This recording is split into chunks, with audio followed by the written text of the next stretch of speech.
And on a cue ball, there's a button that I call a button. It's an area that you want to strike the cue ball. And the smaller the button, the more professional level you play.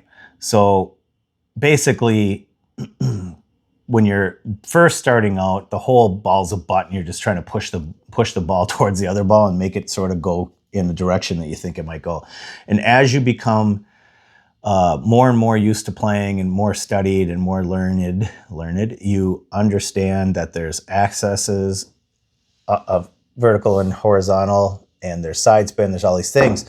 And as you refine, this button gets smaller and smaller and smaller to the point where it's even smaller than one of these dots at times, where you want to strike it very, very particularly. So when I'm striking the ball, I think about it as a button on the cue ball.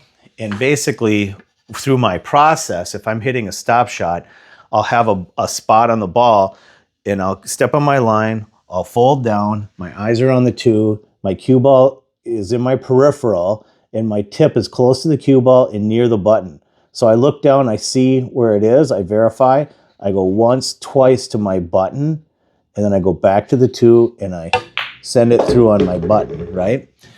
So I hit that button, and then it sticks with the stop shot, hopefully right where it was. And then I look, and I'm like, it twisted, like a quarter twist. So super common for me to, now I don't remember if it twisted left or right.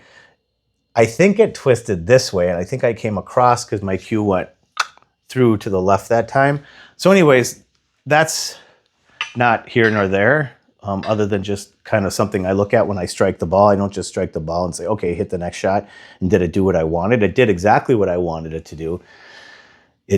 But what I'm saying is that button was not accurate. So I'd go back and I would work on trying to really, really refine where that button is, and see, I missed that button by maybe the size of this dot, probably like half that dot size or a quarter of that sliver of that dot, and it kind of caused me a quarter twist. If I would have missed it by more than a quarter dot or an eighth dot, it would have twisted even more.